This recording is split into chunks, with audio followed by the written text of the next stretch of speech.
Seja bem-vindo, meu camarada. Mais um episódio do podcast da Blue e o nosso compromisso de trazer as mentes mais influentes do mercado imobiliário, trazer a visão por trás dos bastidores e, como a gente sempre fala, cada um tem uma visão e o nosso intuito aqui é levar conhecimento, levar visões diferentes para você formar um contexto legal e entender um pouco mais o mercado imobiliário. Deixa eu te contar, ontem eu tava com uma pessoa, fui convidado no podcast, assim, a conexão gerou na hora, uma pessoa fantástica, que tem mais de 20 anos, que trabalha com o mercado imobiliário, começou trabalhando no mercado imobiliário, hoje é proprietária de uma agência, né, de publicidade, propaganda, marketing, então tem um conhecimento muito interessante. Minha amiga Adriana, por favor, se apresente para os nossos parceiros. Kowalski, muito obrigada, né? Em primeiro lugar, obrigada pelo convite. Foi de última hora, mas acho que as coisas, quando tem que acontecer de forma orgânica, natural, acontecem. E fiquei muito feliz também você ter aceitado o nosso convite ontem. Então, a conversa que começou ontem, acho que vai acabar hoje, Com certeza. Ou vai continuar hoje. Porque né? Ontem passou que a gente nem viu, né? Voou o tempo, né? Foi, rapidinho. Adriana, então, eu falei para você ontem que eu ia tentar pegar o máximo do teu conhecimento e a gente vai começar lá atrás, né? Você é formada em quê? Qual que foi a tua formação? E como que você viu o mercado imobiliário pela primeira vez?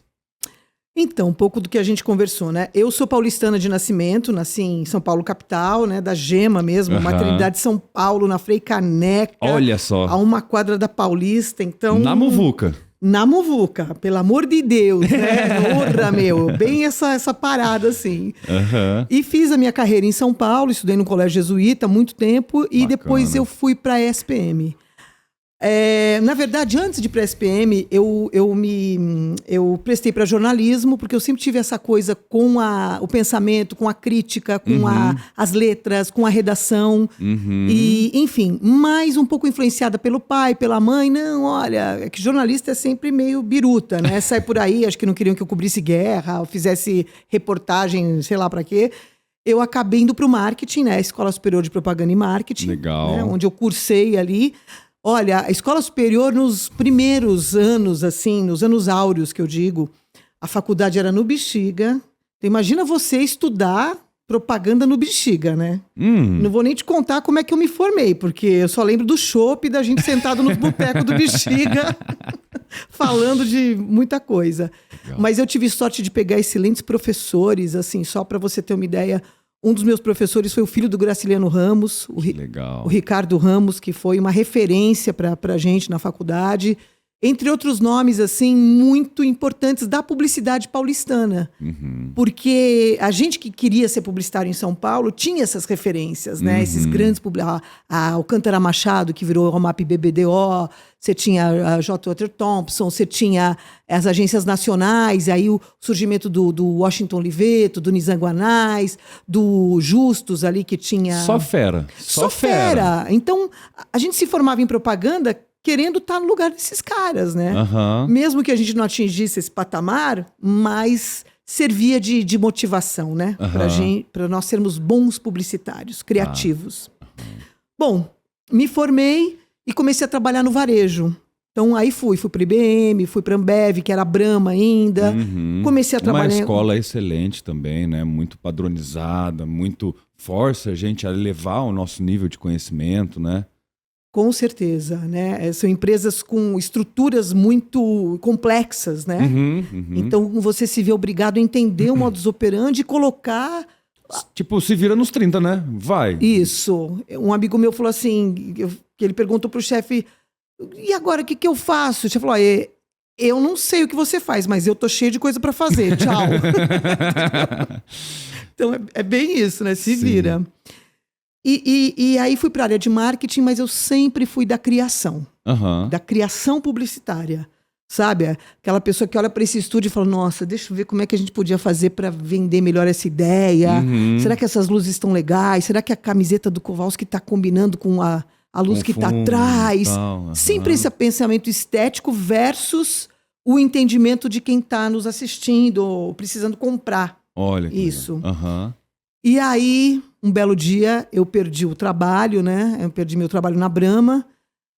Não era um lugar que eu estava muito satisfeita, estava um pouco fora do que eu esperava em termos de criatividade, que é muito comercial, né? Sim. E mandei um currículo, vi no jornal, né, em 1815, né, na época que eu fui jovem. E tinha um anúncio da Abiara para gerente de marketing. Lá na Abiara. Isso. Para quem não conhece, a Abiara, né, pegou um momento de mercado único. Essa empresa, ela cresceu demais e depois ela se espalhou tipo nível Brasil. Foi mais ou menos isso? Você vai me contar essa história, que essa eu tenho curiosidade de conhecer. Então, Cova, o que aconteceu? Eu fui para a Abiara, bati lá com o jornalzinho, aí nós fomos para uma dinâmica de grupo, num daqueles hotéis da Vila Olímpia. E antigamente era muito dinâmica de grupo, né? Como você faz para vender gelo no Alasca? Eram umas coisas assim que a gente passava por isso. Como é que você faz? E era sério, eles davam uns desafios assim. Caramba. Como é que você faz para vender fumaça engarrafada? E aí você ia mostrando o teu desempenho nessas... E eu sei que eu passei. Legal. Passei na Abiara, foi um cargo concorrido. E aí, pum! Entrei no mercado imobiliário. Você já tinha noção o que era o mercado imobiliário? Nem de perto, assim. E você falou que era um cargo de gerente? Gerente de marketing junto aos incorporadores. Olha só. Né? E aí, como é que foi esse teu primeiro impacto com o mercado imobiliário? Porque é uma commodity muito diferente para você fazer uma publicidade. Não é uma coisa que qualquer um pode comprar. Eu vou lá, vou comprar um imóvel hoje. Existe toda uma preparação, um contexto. Como que foi essa tua visão? Olha, essa é uma boa pergunta, sabe? Até hoje eu não tenho muito a consciência de como é que eu fui processando. Eu sei que eu fiquei um pouco deslumbrada. Falei, uau, um monte de prédios, né? Valores altíssimos. Valores altíssimos. Sim. Embora eu tenha vindo de uma classe média emergente de São Paulo, né? Eu me assustei mesmo assim, né? Falei, gente, como é que pode um apartamento custar 10 milhões? Uma cerveja custa 3. Então foi um salto muito grande, né? Sim. Mas o que me fascinou foi assim, que com cada incorporador que eu sentava, e eu era uma garota, e já estava sentando com Gafisa, com Cirela, com a Elbor, com a Iven, com aquela que veio para Curitiba, Agra, que depois virou Agri. Então, assim, a Abiara me abriu esse universo de incorporação e de moradia. Isso foi em que época? Só para eu me localizar, mais ou menos. Sim, isso foi 2001. 2001. Legal. Isso, foi bem no começo dos anos 2000. São 23 anos entendendo de mercado imobiliário, amiguinha. Que legal. Me conta tudo, não esconde o jogo, gente, não, Adriana. Muita coisa. Eu vou te esconder algumas coisas, hein? Isso. Tá, depois, num próximo eu vou tirar tudo, viu? Isso. Mas vamos lá. Aí você entrou, começou a entender o que era o mercado imobiliário já numa incorporadora, né? Então teve a visão de um incorporador que trabalhava com outros players também. Era uma imobiliária. Era uma imobiliária, não era uma incorporadora, né? Depois que ela virou incorporadora. Isso, no boom imobiliário, mas ela nunca deixou de ser imobiliária. Eu acho que a Abiara sempre teve ali, porque eu lembro, né, o salão de vendas lá da República do Líbano, quando eu entrei, eram tipo 150 corretores. Quando eu saí, eram 400 corretores. Isso em 2002. Caramba. Então, a gente já teve esse número de corretores aqui em Curitiba, mas não em 2002. Sim. Né? Isso veio 10 anos depois. Sim. Né? 8 anos depois. E o mercado de São Paulo, ele é um mercado muito grande, né? A gente fala de um mercado de 12 milhões de seres humanos contra 3 milhões aqui de Curitiba. Então, ele tem um conhecimento, uma dinâmica muito diferente, né? Eu vi um pouquinho, né, desse DNA paulista quando eu tive a oportunidade de trabalhar algumas incorporadoras que vieram para cá, isso em 2010, 10 anos depois que você entrou no mercado. Foi um choque para mim, né? Por isso que eu tô perguntando, né? Porque a gente trabalhava no feijãozinho com arroz, de repente liga no 220, corre e chumbo e vai e faz o negócio acontecer. Era mais ou menos assim em São Paulo também? Era. Acho que São Paulo como um todo, né? Não só no mercado imobiliário. São Paulo é uma cidade que te pressiona de todas as formas, né? Legal. Para você sobreviver em São Paulo, você tem que desenvolver esse chip, né? De tipo, é aqui agora, é para já, é para cima e é muito. Isso enlouquece um pouco a gente, né? É uma cidade muito dinâmica, né? Muito. Até além da conta, né? Se você olha para São Paulo hoje, embora tá pulsante, mas é uma cidade que tem muitos gargalos, né? Sim. O próprio mercado imobiliário, se não se planejar urbanisticamente, né? Com a gente certeza. começa a ter grandes empreendimentos em áreas de muito risco, né? Sim. É uma megalópole, né? Acho que são 10 ou 15 cidades no mundo que tem o tamanho de São Paulo, né? E com Sim. certeza um adensamento, muitas pessoas juntos vão causando problemas que acabam repercutindo e enquadrando outras coisas, né? E aí como é que eu vou consertar? Sendo que tem uma coisa que aconteceu lá atrás, né? Imagina. Mas e aí? Enfim, fala, desculpa. Não, isso aí. Daí entrou no mercado imobiliário, gerenciando lá, tal, começou a ter contato com essas incorporadoras. Como é que foi? E aí o que me fascinou é que assim, a decisão nunca estava na mão de uma única pessoa. O que eu mais gostei é que a gente precisava de uma equipe multidisciplinar, que foi um conceito que eu trouxe para cá, para Curitiba, nos primeiros anos como consultora, que eu não comecei como agência, foi como consultora.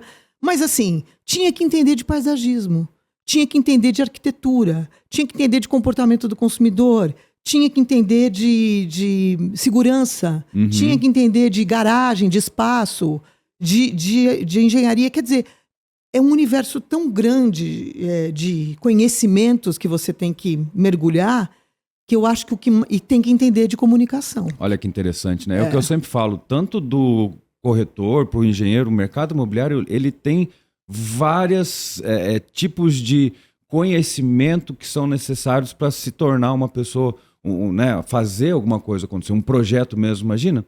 E eu não entendia, né, no começo da minha carreira, por que arquiteto vai diferenciar? Porque, nossa, qual que é a tua visão de um arquiteto hoje dentro da incorporação?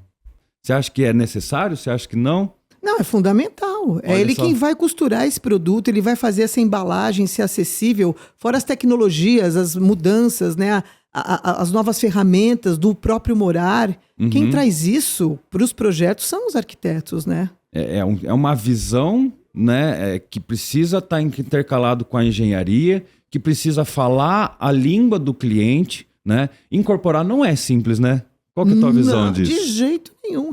Porque olha só, imagina todas as cabeças, a cabeça do arquiteto, do engenheiro, do paisagista, enfim, do projetista, que por sua vez tem suas subcompetências, né? O hidráulico, elétrico, estrutural, enfim, toda a questão burocrática que você precisa envolver órgãos da prefeitura, nananã.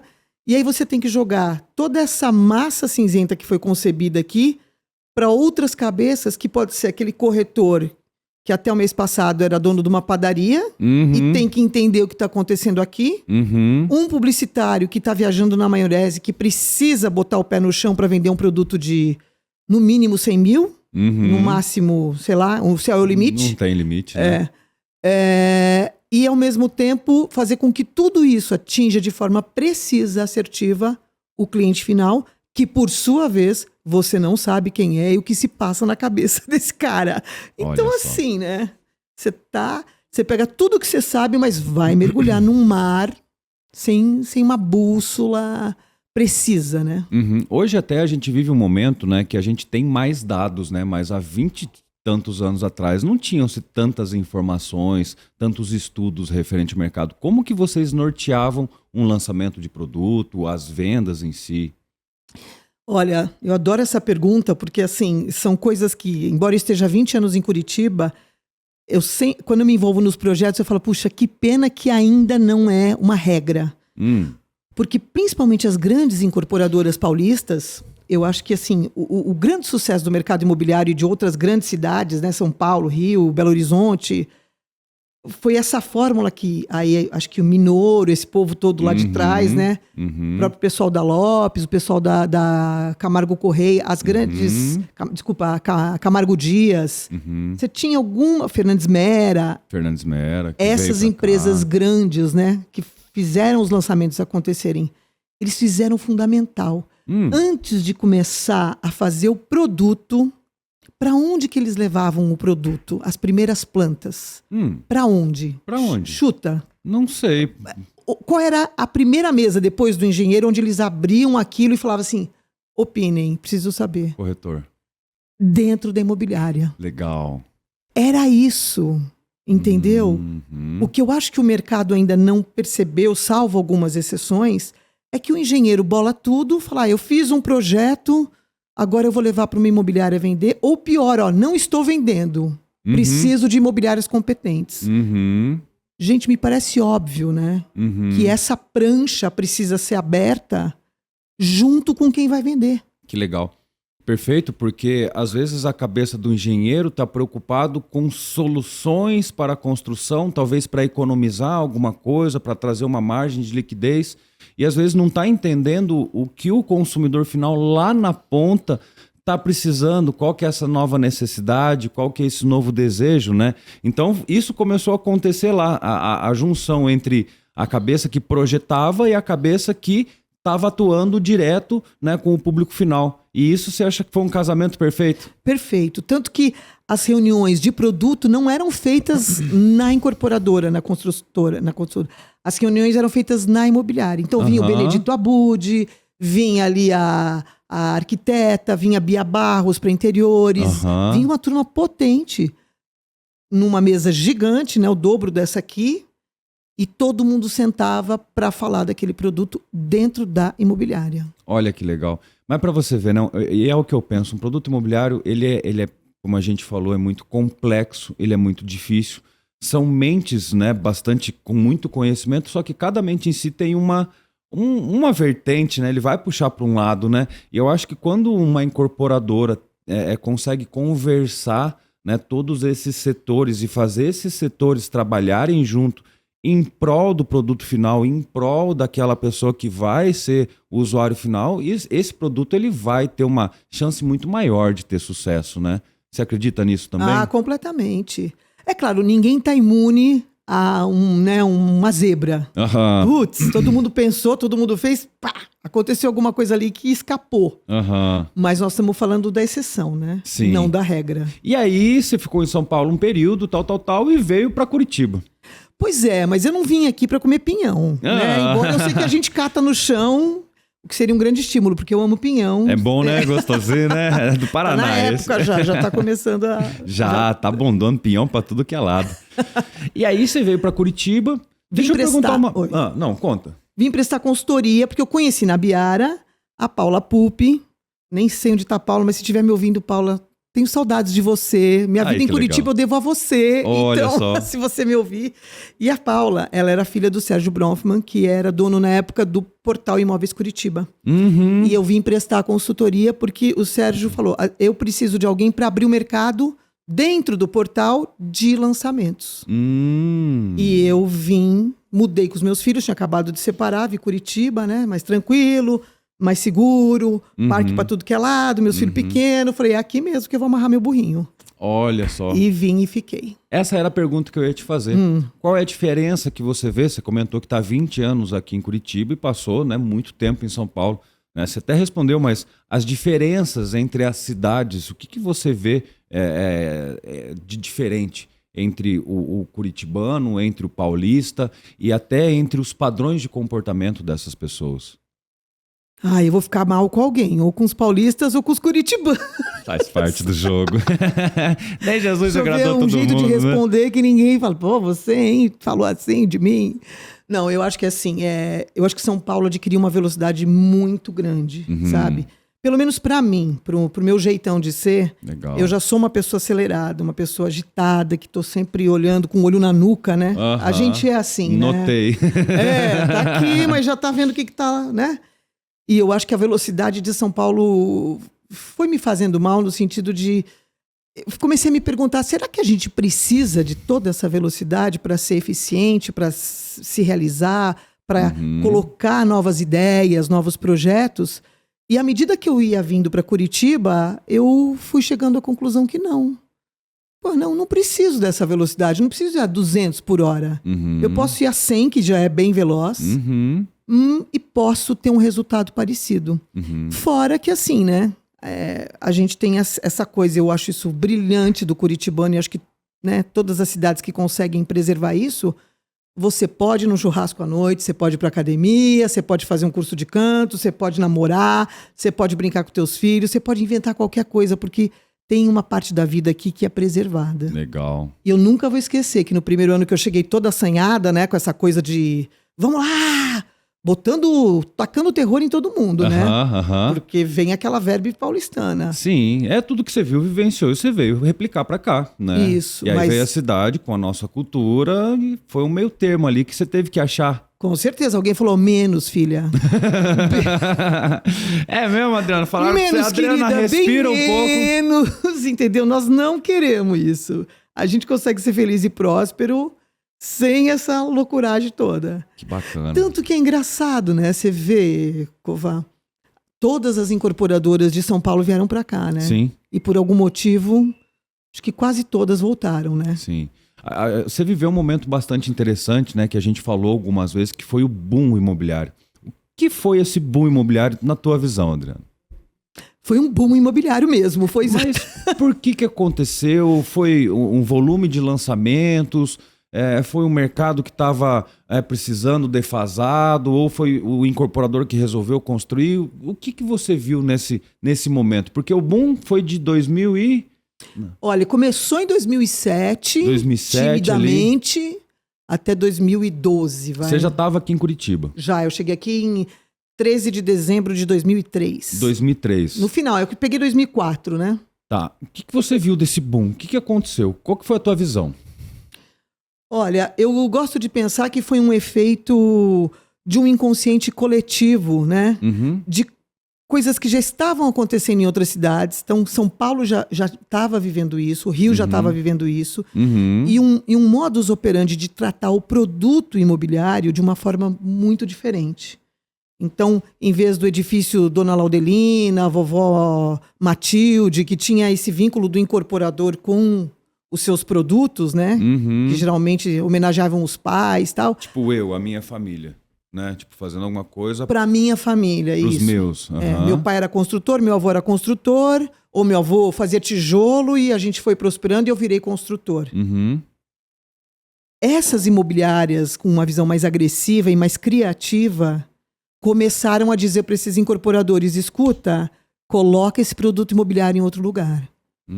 Começa a entender esse produto, deixa ele chegar de uma outra forma para esse cliente final. Uhum. E vamos colocar todos os elementos que esse mercado usa, principalmente na propaganda, eu vou puxar a sardinha para o nosso lado, Claro. e para o marketing, Aham. né? Vamos embalar esse produto de maneira que, além de você agregar mais valor, essa mensagem seja absurdamente mais atraente e mais sedutora para quem está olhando. Uhum. Então, eu acho que essas imobiliárias tiveram um papel gigante, essas agências, né? Uhum. Em São Paulo era muito FAV, Arshot e a Eugênio, Uhum. que são agências que foram as precursoras dessa nova linguagem imobiliária em São Paulo. De você colocar, como eu posso falar, uma alma dentro do empreendimento, alguma coisa que chame a atenção, que te pegue pelo desejo, pelo anseio, não só a moradia, né? Tem algo a mais, né? Isso mais ou menos que aconteceu? Exatamente. É isso, né? Não estou falando só do produto, 2 dormitórios, uma suíte, 2 vagas de garagem.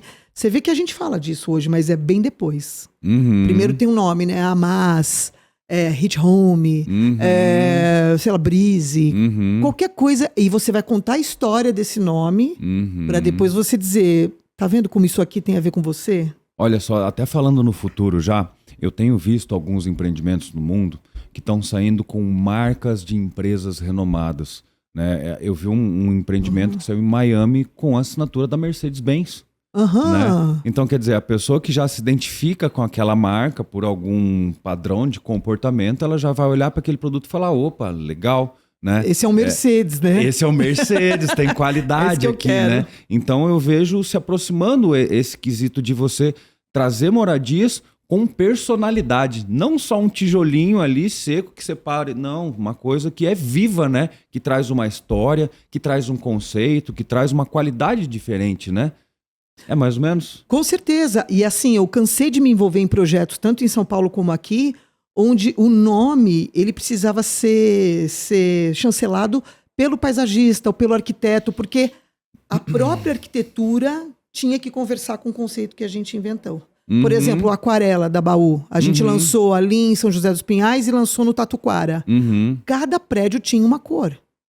Então, assim, a gente pegou a paleta da aquarela das 7 cores do arco-íris, era um produto bem Minha Casa Minha Vida. Não só fez sucesso, como ele replicou esse projeto, né? Em um dado momento. Ou se eu pegar, por exemplo, o Felite, que foi um case. Você trabalhou nesse produto? O projeto do Felite foi completamente conceituado por nós. Olha que legal. Você conhece o case do Felite? Muito pouco. Agora, conhecendo quem fundou, quero conhecer um pouco mais. Como é que foi a intenção? Qual que foi a ideia? Sim, então só voltando depois a gente vê. Isso, porque eu vou engatar no Felite. Tá bom. Então o boom, ele vem essa onda, né? Tá vindo esse novo pensar sobre o produto imobiliário. Tá vindo. Em algum momento ele chega em Curitiba.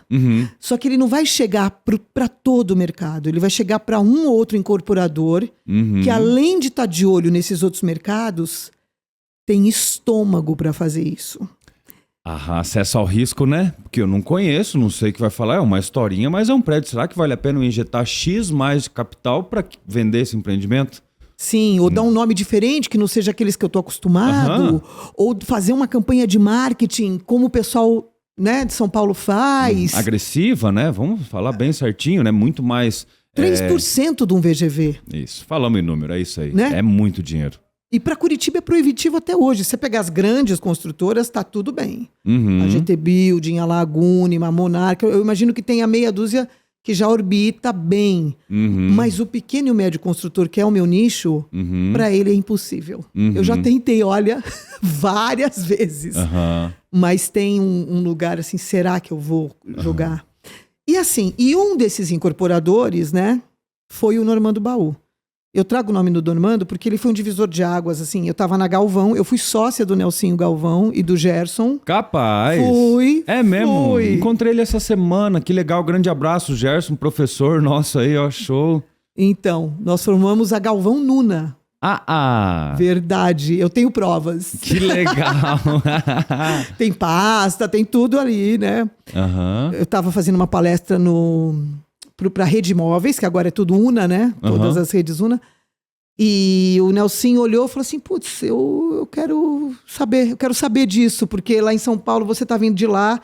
E aí ele transformou a Galvão Lançamentos, nós fizemos uma grande fusão de conhecimento e da própria Galvão, e fomos para cima do mercado, né? Para a incorporação, para trazer esse conceito. E o Felite, via Normando, aí Nelsinho, Gerson, Débora, uma agência na época chamada Platô, a Bianca, gosto de dar nome porque todo mundo fez parte desse projeto de sucesso. E nós fizemos a receita, represamento, pré-lançamento, lançamento e manutenção. Mas imagina-se um rigor militar, né? Dia 1, nós vamos soltar o panfleto com a frase 1. Esquece internet, tudo que nem tinha, né? Não tinha nada disso, não tinha nem Facebook, não era nem Orkut tinha, pra você ter uma ideia. Lá atrás, época jurássica. Agora vamos não sei o quê, agora é isso. Só que eu e a agência tivemos uma ideia muito legal, que foi criar um sorrisinho de papel. E a gente viralizou na cidade inteira. A gente entregou isso como um buzz, né? Um buzz de pré-lançamento. Quando a gente viu, a cidade tinha sido contaminada por esse conceito do Felite, que é um apartamento ali na Rafael Greca, na travessa da República Argentina. Bom, resumo da ópera, Cová. Em um fim de semana, nós vendemos tudo, 180 unidades, em 2007. Caramba! Foi o primeiro case dessa retomada. Curitiba olhou para esse lugar e falou, o que aconteceu aqui? O que aconteceu nesse final de semana? A gente se fazia essa pergunta também. O incorporador... Porque não era normal. Para aquele momento não era normal. Não era. Pro mercado, nunca tinha acontecido algo assim. Não era. Eu faço assim, modéstia às favas, eu posso dizer que o primeiro grande case da retomada foi pautada pelo nosso trabalho, né? Legal, dessa equipe. Parabéns. Aí, que história legal pra gente poder contar. Merecedora, ô louco, claro. Foi muito marcante, assim. Eu nunca esqueço, depois teve um evento no Sinduscom, e eu fui lá para uma palestra, e naturalmente, assim, eu cheguei, né? Não era conhecida, né? Até hoje, não é todo mundo que eu conheço, né? Ficou uma rodinha em volta, assim, sabe? Só olhando. Falei, esses caras vão me matar. Falei, opa, fiz alguma coisa errada. Acho que eu fiz alguma coisa errada aqui, não era pra ter feito. É o preço do sucesso, velho. Também, né? E muito aprendizado, né? Porque aí a gente foi caminhando. E aí você se tornou consultora de incorporadoras, isso? Você faz consultoria para lançamentos? Eu comecei assim, antes de me tornar sócia da Galvão, eu saí do Imóveis Curitiba, comecei com essa consultoria desse pensar imobiliário. Aí fui para Galvão, desempenhava esse papel dessa, né, da área de marketing dentro da Galvão para os empreendimentos. E depois de um tempo, quando as de fora, que agora eu já sou curitibana, né? Sim. As paulistas começaram a vir, eu olhei com maus olhos. Eu falei, putz, eu já sei a fórmula desses caras. E gozado, alguma coisa dentro de mim dizia que não ia funcionar. Que não era um projeto de longo prazo. Porque não respeitaram a praça. Sabe? O que é o não respeitar a praça, na tua opinião, Adriana? É um pouco do que a gente falou, né? A diferença entre São Paulo e Curitiba, por exemplo. Então, desde a velocidade até o entendimento dos bairros dessa cidade, da etnia dessa cidade, da história dessa descendência europeia que veio de um pós-guerra muito sofrido, muito massacrado, desconfiado, conservador. Olha que visão legal. E que olha e fala assim, espera, não é com qualquer aceninho, né, qualquer bandeirinha que você vai me comprar para o teu projeto. Sim. Tem todo Tanto que as paulistas que vieram, as paulistas que eu falo, as empresas de capital aberto, sim, estavam com muito potencial e muito dinheiro por causa da crise subprime lá dos Estados Unidos e vieram comprando o Brasil todo, né? E no meu entendimento, Adriana, até me corrija se estiver errado, mas o imóvel, ele é uma questão muito local, né? Ele é uma questão cultural, né? Porque, por exemplo, a gente teve um projeto da Blue mesmo, que a gente lançou, né? Ele chama Eixo. A gente identificou uma oportunidade de negócio ao lado de 2 hospitais e a gente criou um empreendimento basicamente para o short stay. Só que era uma região que tinha 3 quartos, 4 quartos, sobrados. E, menina do céu, demorou para que a gente conseguisse trabalhar as vendas desse produto. Hoje, todo santo dia eu recebo uma indicação pedindo a compra desse produto. Mas no começo foi muito difícil eu mudar a cultura, porque a região, as pessoas ao redor estavam buscando 2 quartos ou 3 quartos e eu vim com o estúdio 1 quarto. Né? Então, isso aconteceu aqui em Curitiba também, né? Completamente, né? Então, o entendimento desse novo mercado e outra, um novo mercado que não pode vir pronto de outro lugar, ele tem que se adaptar à necessidade local, né? Então, o que o estúdio representa para Curitiba é diferente do que o estúdio representa para São Paulo, ou para o Rio. O adensamento, a violência, a praticidade, a falta de mobilidade dos moradores dessa cidade, né? É muito diferente.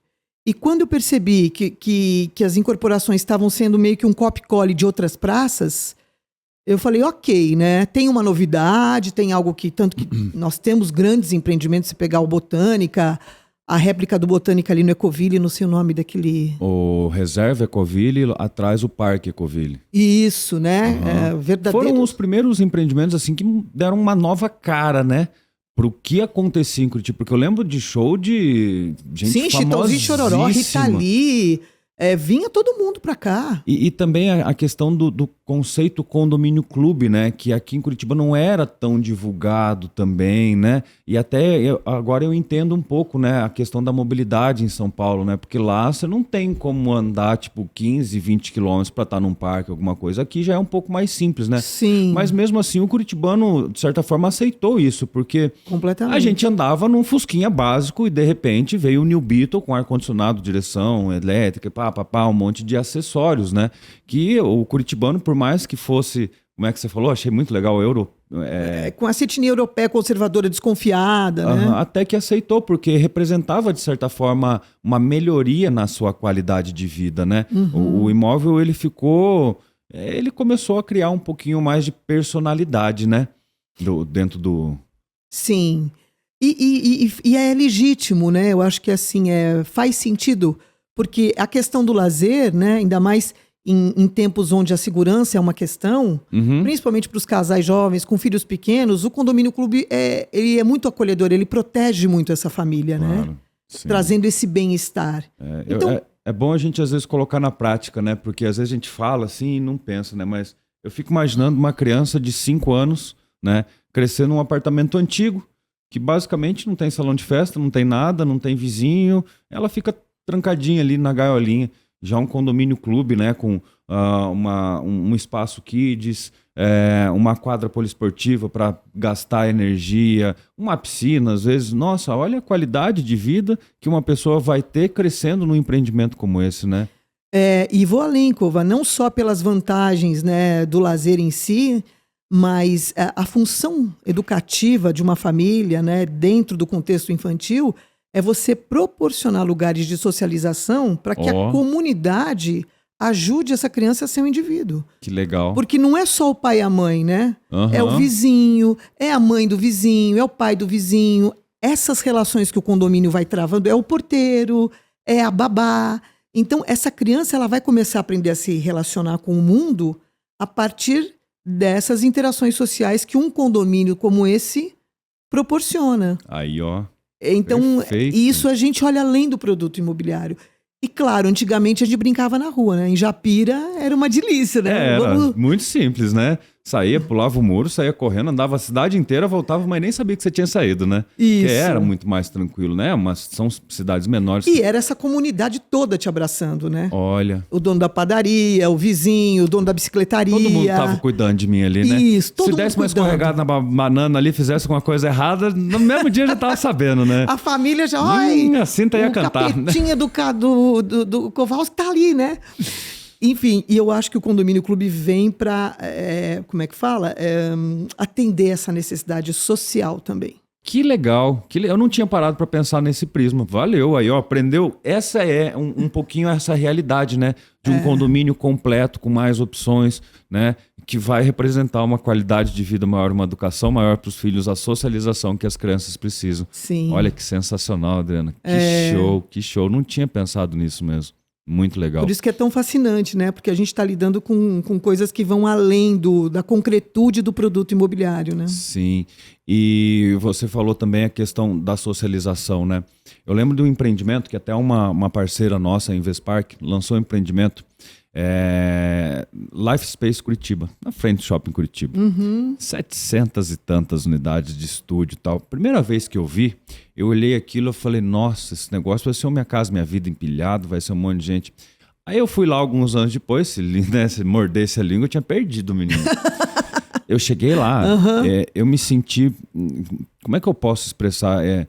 Assim, eu me senti num outro mundo, né?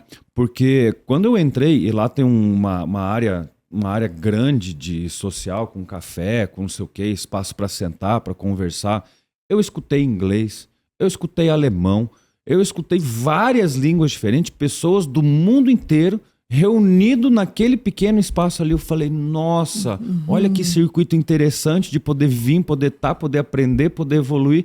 Tudo isso proporcionado por um empreendimento muito bem pensado e colocado ali, né? Olha que interessante como muda a nossa percepção. Sim, né? Da função que aquele espaço tem, né? Pois é.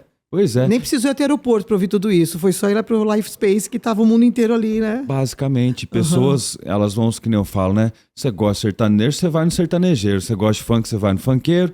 E você gosta de estar num lugar um pouquinho mais elitizado, você vai procurar esses modelos. Sim. E com certeza isso vai te agregar alguma coisa, vai te agregar um network, vai te agregar um conhecimento, vai te agregar um novo amigo, né? Uma pessoa que tem um pensamento diferente e que vai evoluir a nossa vida como um todo. Que bacana, Adriano. Viu? E daí? Fala. E aí veio a agência, né? Que hoje você tem uma agência que presta serviços. Qual que é o teu trabalho hoje em relação ao mercado imobiliário, aos incorporadores? Então, a Nuna já existe, vai fazer 20 anos agora em outubro, né? Quero ver se eu promovo uma festa diferenciada. Por favor, me convide. Não, já tá. Vou chamar todo mundo, desde o cara que faz a placa até o dono do IPO em Boston, não importa. Eu acho que é esse sistema, sabe? Que mantém a gente vivo como agente desse mercado, né? Eu tenho uma visão um pouco elitizada disso. Eu acho que todo mundo faz parte, cada um dentro do seu papel. Todo mundo é importante, todo né? mundo Tem a sua importância. Né? E então hoje a Nuna, né? A gente foi mudando, porque com o advento das mídias digitais, ou eu mudava ou eu morria, né? E eu vou confessar, eu já sou Nossa, você deve ter visto isso na prática, porque você veio da época do jornal, já trabalhando com publicidade, com marketing, veio as redes sociais, veio as mudanças, e agora tem até inteligência artificial, né? Pois é, acho que essa vai ser a última fronteira, porque aí eu não preciso mais trabalhar, né? A inteligência é que vai fazer tudo por você. Mas e aí, como é que foi ver o mercado imobiliário e trabalhar a venda de imóveis nesses momentos tão distintos e tão próximos, né, em relação à quantidade de anos? Porque tudo aconteceu muito rápido, essa mudança, né? Muito rápido. Então, assim, a forma, né? Eu digo que as ferramentas mudaram muito. Uhum. Mas aí eu vou te falar uma coisa, Cová. Eu nunca deixei de acreditar num princípio que ele é básico, desde o megafone, antes do jornal, até a inteligência artificial. É a qualidade da tua mensagem. A qualidade da mensagem. Não importa, você pode ter Facebook, Instagram, você pode ter outras coisas, dancinha no TikTok. Não importa o que você bole para você, mas assim, a qualidade do que você está transmitindo, né? Uhum. E a eficiência dessa mensagem, isso é para qualquer época. E eu acho que isso que me fez sobreviver 20 anos, mesmo sendo uma tia da propaganda. Com porque tantas mudanças, né? a meninada que está comigo, né, é tudo 30 menos. E eu sou 50 a mais. Uhum. Então tem um gap aí. Fala, pô, mas o que essa mulher tá fazendo aí ainda, né? Uhum. É fato que, assim, quando a minha turma conversa comigo, eu tenho chance de conversar com gente mais jovem, que já está no mercado, né? Existe uma grande pergunta que, assim, o pessoal me olha com uma pergunta. Fala assim, tá, mas vamos fazer tráfego pago, é o lead, vamos investir tanto aqui, tanto ali. Mas o que a gente fala? O que nós vamos dizer para essas pessoas?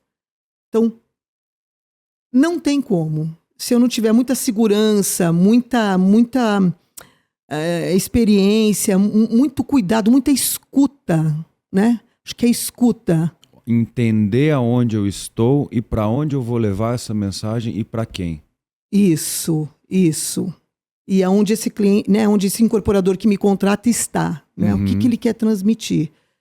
Porque se tem uma coisa que, ao mesmo tempo que as mídias digitais trouxeram, que é uma fala incessante, né?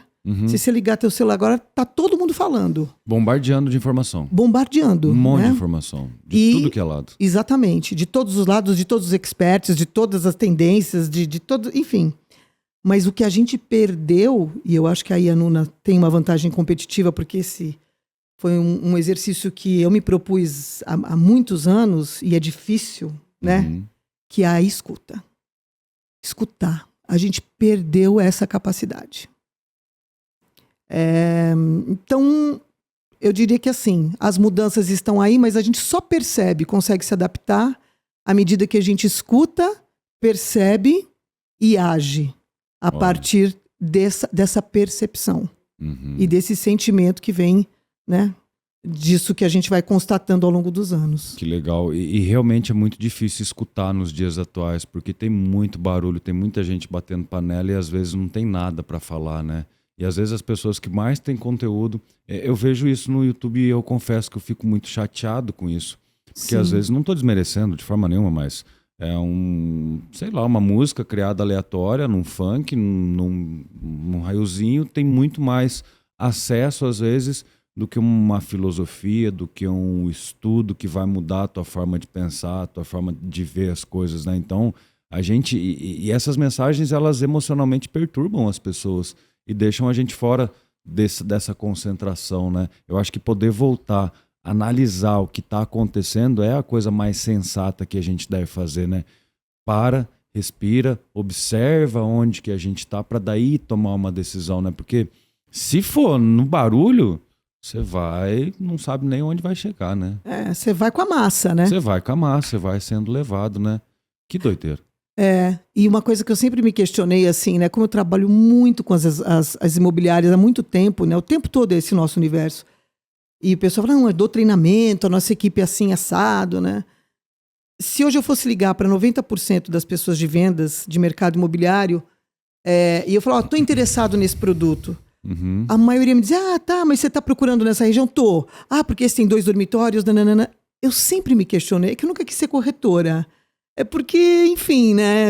Acho que até me daria muito bem, né? Na tarefa de corretor de imóveis, mas eu tenho esse interesse no subjetivo, né? No que a pessoa está pensando, não no que ela está comprando, né? Certo. Enfim, mas eu sempre acho que falta uma pergunta da turma assim, pera, antes de você me falar qual é o interesse por esse produto, me conta da tua vida, qual que é teu momento? O que você está vivendo agora? Por que você está procurando um imóvel? Por que é que você está procurando um imóvel? Porque isso abre um precedente de tantas respostas que aí eu posso encaixar a minha venda, o meu discurso, não de forma manipuladora, mas dentro daquela necessidade real e não daquilo que eu já estou maquinando na minha cabeça para poder concretizar a venda, entendeu? Sim. Esses tempos tinha uma pessoa aqui, a Tainá, salve Tainá, ela falou uma frase muito interessante, entre se tornar uma pessoa interessante e interesseira, né? Interessante é eu me interessar pela pessoa, interessar por aquilo que aquele ser humano está buscando, quais são as suas dúvidas, quais são os seus medos, quais são os seus anseios. Diferente da pessoa que é interesseira, que eu só quero me dar aqui a minha comissão e sair fora. Né? O mercado, apesar da digitalização nos últimos 20 anos, né, terem dominado, eu vejo que existe agora um momento de humanização voltando, em que o olhar, o olho no olho, o contato pessoal, ele está se tornando muito importante, porque é o que a gente mais perdeu, é esse contato. Eu vejo muita gente com milhares de amigos no Facebook, só que você pode contar para ligar chorando alguma coisa, né? Às vezes nenhum você tem, né? É uma mudança muito difícil que as redes sociais, ou esse novo contexto trouxe pra gente, né? Mas enfim, deixa eu perguntar de uma coisa legal. Vamos lá. Vamos falar de imóvel. Como é que é vender um imóvel hoje, no mundo de hoje, né? Como que você pega um produto e você vai diferenciar ele dentro do mercado? Como é que você faz o teu trabalho? Vamos voltar, que eu vou divagando também, né? Nós vamos longe aqui. Vamos filosofando. Eu acho que é isso, é entender esse produto que chega, né? Conceituar bem a partir desse público-alvo, do histórico da própria incorporadora, da velocidade de vendas que ela quer, né? Do valor agregado que existe efetivamente nesses produtos, dessa localização, é mapear, né? Vamos mapear e aí a gente então vai dar um conceito, uma embalagem, vai destacar o que é importante, acho que vai dar condições para essa equipe vender e se motivar a vender esse produto. E eu acho que é sempre propor para esse cliente que está olhando essa comunicação, seja online, offline, boas mensagens, né? E mensagens diferentes. Legal. Em que eu possa, principalmente, acho que hoje nós estamos num tempo de comunicação engajada, né?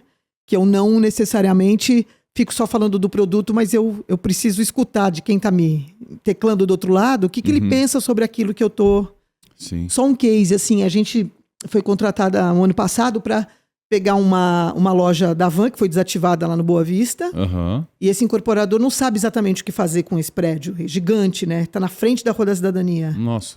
Então, dava para vender para incorporador, dava para transformar em outra coisa, transformar num shopping, enfim, mil soluções. E a nossa ideia, muito compartilhada com ele, nós colocamos uma placa gigantesca, tipo, o que vai sair aqui?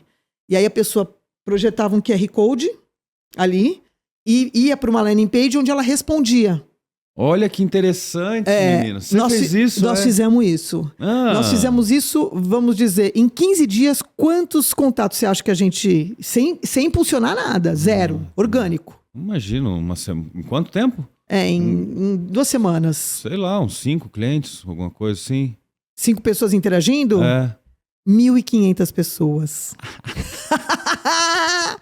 Querendo responder o que ia sair ali. Rapaz, sabe como o pessoal gosta de dar pitaco na vida dos outros, né? Então, porque tem esse lado bom também. Porque essa comunicação, ela tá ativa, né? Sim.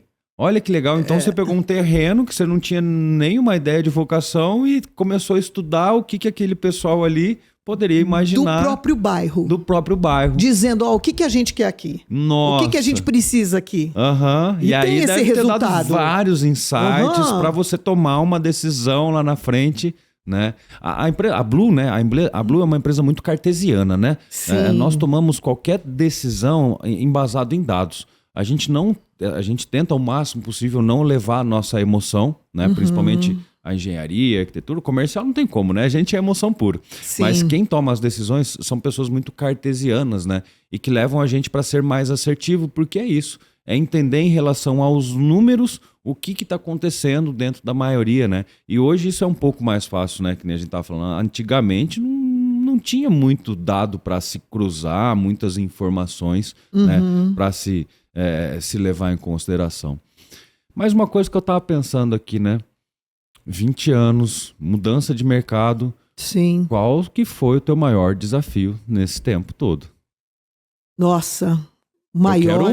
Eu quero um só. Você deve ter passado muita coisa. Muita. Vixe, não sei nem como é que eu tô aqui hoje, dando essa entrevista. Nossa, 2015, por exemplo, foi um ano assim de sentar na escada e chorar mesmo. O que aconteceu esse ano? Eu acho que teve uma crise, né? Uma crise econômica que abalou basicamente todo o Brasil. Isso iniciou politicamente, se espalhou para outras áreas da economia, né? E para você, o que aconteceu? Eu acho que eu fui junto, né? Como uma nano-empresa, uma empresa pequena, né? Mas esse é um desafio, vamos dizer assim, de uma estatística. Tá. Eu acho que o meu maior desafio, ele é eterno, ele é o de sempre. Ele sempre aparece. Que é assim... Quando você tem aquela boa ideia, você sabe o caminho, você sabe a direção a tomar, você está com o incorporador aqui na tua frente sofrendo, dizendo, me salva dessa, eu não estou conseguindo vender. Ou eu lancei e, putz, eu preciso aumentar o preço, ou qualquer outra situação. Ou a imobiliária não está me atendendo e tal. E aí você faz um projeto baseado em dados, baseado em conhecimento, baseado em 20 anos de mercado. Quer dizer, você não está falando porque você achou que aquilo... Sim. Você viveu, você vivenciou. Né? E você tá com um mapa para que aquele resultado chegue. E aí, a pessoa, né, qualquer pessoa responsável por aquilo fala assim, faz sentido, mas eu não vou fazer. Você entendeu? Olha, eu tô doente, né? Tô indo pra UTI. O que eu faço? Tem esse remédio, faz isso. E toma, de manhã e de noite. Não esquece, hein? Você tem que tomar durante 15 dias, senão o tumor volta. Pensando bem, vou tomar um chá de camomila. Real. Pra ver. É um desafio. Eu volto assim, eu vou pro carro, já sei, né? Já aconteceu milhares de vezes. Milhares não, dezenas de vezes. Sim. E aí, você fala, meu Deus. E sabe o que é duro? Quando você volta para tua mesa de trabalho e você vai ter que fazer o plano aprovado dar certo, né? Dentro do possível, mas sabendo que quem te contrata ainda pensa que o seu plano vai dar certo, como se você estivesse fazendo a receita correta e não um placebo, algo que possa... É legal a gente falar disso porque como o mercado imobiliário a gente veio fazendo essa troca, ele é bairrista, ele depende da cultura, ele depende de vários fatores, né? Eu vejo que o incorporador também, né? Eu acho que isso que você falou é muito difícil, porque é uma pessoa que às vezes já está construindo há 5, 10, 15, 20 anos, né? E de repente você chega com uma ideia oposta àquilo, uma coisa que... Ou mais agressiva, ou mais arrojada. Né? E ele, né, tá ali na zona de conforto dele. Apesar de estar sentindo dor, ele ainda tem esse medo de arriscar, né? É muito difícil mudar a cabeça do dia para a noite. Eu acho que esse é o nosso maior papel, de levar um pouquinho de informação, de conhecimento do que a gente vive, né? Para tentar solucionar, para tentar abrir as mentes, né, das pessoas. Porque quando você tem, né, um produto bem estudado, me corrija se eu estiver errado, tá? Não, vamos lá. Mas você tem um produto bem estudado, você tem um produto embasado em dados, em números. Você coloca uma roupagem, como você falou nele, uma embalagem, né, bem legal. Você tem um preço condizente com o que está acontecendo na região. Eu não vejo como isso não dá certo, né? O que eu vejo muito, os erros de incorporador eu sou assim, eu vivi assim, eu nasci assim, vai ter que ser assim para o resto da vida. Não existe isso, porque o mundo está em constante transformação e principalmente nesses últimos 20 anos, né? De quem saiu de um jornal para hoje estar nas redes sociais, né? Essa mudança é muito drástica, grande, né? E todo ano você tem que estar se atualizando também, não tem não? Claro, assim, é a lei de Darwin, né? Se você não se adapta, você morre. Aí, ó. Então é isso, né? E hoje cada vez mais rápido ainda, né? Porque Sim. cada vez temos mais informação no mundo, temos mais coisa, temos mais tecnologia e mais gente, cada um falando uma coisa diferente, né? É bem complicado. E eu acho que essa é a diferença de timing e de velocidade, sabe? porque a gente está num mundo muito veloz e as empresas, e falando muito das incorporadoras familiares, né, que Curitiba tem esse DNA, mas todo mundo, em São Paulo também, eram muito pais e filhas, a velocidade é diferente. Não estou falando da velocidade burocrática, de aprovar, de não aprovar, mas a velocidade de entender essa mudança, né? Em que eu preciso me movimentar mais rápido, Sim, sim. E eu sempre digo, não sabe o que fazer, se movimenta. Sim. Se movimenta, porque até ontem eu vi uma coisa bem antiga, essa analogia do equilíbrio, né? Que o equilíbrio não é quando você está parado, é quando você está em cima da corda e você está Em movimento. em movimento. Se você parar, Você cai. E eu falei, nossa, eu sei que é meio ridículo, mas é isso. Perfeito, Eu falei, pô. perfeito. E eu acho que às vezes você encontra empresas que têm essa dificuldade, ela tá rígida ali, né? Empresas que às vezes poderiam estar aumentando, escalando o seu patrimônio, só que às vezes está preso num conceito pequeno, porque meu pai fez assim, minha avó fez assim, Sim, eu vou ou fazer eu tenho assim. medo, né? Eu não banco, eu não tenho estômago para. Porque assim, ó, só sem me alongar, qualquer mudança que você faça, mesmo uma ideia que você fala, não, isso não vai dar certo, eu vou gastar um dinheiro. Às vezes você está construindo uma ideia, um conceito de médio e longo prazo. Então pode ser que você não tenha o resultado de imediato. Eu quero vender 10 unidades, bola um troço aí, uma ideia. Tá, a gente vai trazer alguma coisa, mas pode ser que você não venda 10, pode ser que você venda 2. Mas você começa a construir um caminho para que daqui a pouco você venda 5, 10, e aí quando você atingir esse 10, 12, 15, 20, 21, você vai escalonando, mas começa de um movimento. Sim. E às vezes é aqui que a gente não sai do lugar. O que não dá é para ficar parado, né, Adriano? Tem que Não. estar se mexendo, tem que pegar uma energia paulistana, fazer o negócio acontecer. Um Red Bull e um vai. Red Bull e vai. Eu acho que é isso aí mesmo, né? O mundo está em constante mudança, a gente está em constante mudança, e se a gente ficar parado, as coisas não vão andar, os negócios não vão andar. Precisamos trazer coisas novas e tá se mexendo. Tá se mexendo. Não dá para parar, Adriana. Esse é um dos recados, então. É esse. Se movimente. Se movimente. E de preferência com uma turma, nunca sozinho, Legal. né? Em grupo. Legal. É né? cardume. Eu gosto muito de falar que se você quer ir rápido, você vai sozinho, mas se você quer ir longe, vai acompanhado. Né? Porque se você se machucar, você fica do lado do teu amigo, ele vai te ajudar em um determinado momento, trocar informação, buscar pessoas de outras áreas, né, que vêm de outras áreas com outras perspectivas. A tua perspectiva foi muito interessante para mim, né? A questão do condomínio clube, a questão da moradia, do hábito, dessa mudança de padrão. A gente falou um pouco do clima que é a cidade de São Paulo, um pouco do que Curitiba traz também. Então, Adriana, 50 minutos passaram que eu não vi. Pois é, eu também não. Não vi Delícia, passar. viu? Né? Eu acho que teria assunto para muito mais, mas infelizmente a gente não tem tempo. Queria te agradecer por vir compartilhar um pouquinho da tua vida, um pouquinho da tua vivência, mas antes de tudo, eu quero entender o que você acredita para os próximos tempos dentro do mercado imobiliário. A linha do tempo é passado, presente e futuro. Agora eu quero que você veja para o futuro. O que é que você está vendo dentro da incorporação e aonde você acha que a gente vai chegar, ou quais são as mudanças necessárias, né, para esse mercado? Ai, que pergunta difícil. E eu sinto que ela sempre acontece, né? Eu não vim aqui para facilitar, não, viu? Era a única pergunta que eu precisava ter estudado ontem para poder te responder agora.